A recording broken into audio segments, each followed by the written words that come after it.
এখনই যদি দেশের এই অবস্থা হয়, এখনো তো নির্বাচন শুরু হয় নাই ভাই, তারিখ এখনো ফিক্সড হয় নাই, এখনই যদি এই অবস্থা হয় তাহলে নির্বাচনের সময় কি অবস্থা হবে?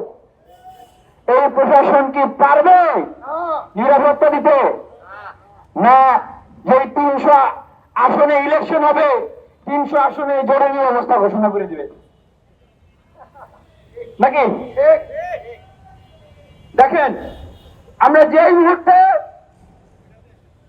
গণ অধিকার পরিষদের সভাপতি নুরুল হক সহ ছাত্র যুবক শ্রমিক গণ অধিকারের নেতা কর্মীদের উপরে চাঁদাবাজি সন্ত্রাসীদের হামলার প্রতিবাদ জানাচ্ছি, সেই মুহূর্তে লন্ডনে আমাদের মাননীয় প্রধান উপদেষ্টা ডক্টর মোহাম্মদ ইউনূস সাহেব এবং বাংলাদেশ জাতীয়তাবাদী দলের ভারপ্রাপ্ত চেয়ারম্যান মহোদয় জনাব তারেক রহমানের মিটিং চলছে না?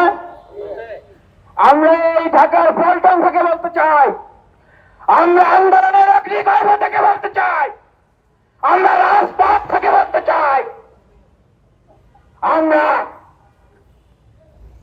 রক্ত দেওয়ার বরস থেকে বলতে চাই, আজকে বাংলাদেশে যে পরিস্থিতি তৈরি হচ্ছে, আপনি সম্মানিত মানুষ, বাংলাদেশের বৃহত্তর রাজনৈতিক দলের শীর্ষ নেতা, আপনি যে নির্বাচনের আলাপ দিচ্ছেন, এই নির্বাচনের প্রেক্ষাপট তৈরি করেছে এই ছাত্র অধিকার পরিষদ এবং গণ অধিকার পরিষদ।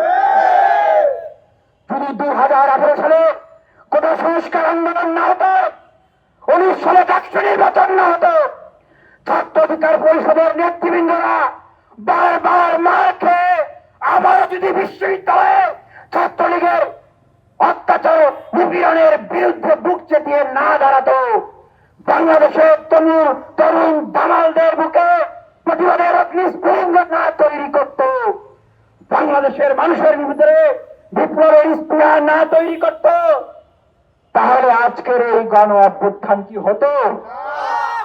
হতো না। আমরা গণ অভ্যুত্থানের একক ঠিকাদার আমাদেরকে দাবি করছি না। এই গণ অভ্যুত্থানের ক্রেডিট বাংলাদেশের সকল রাজনৈতিক দল, সকল মানুষের যারা বিপ্লবে অংশগ্রহণ করেছেন।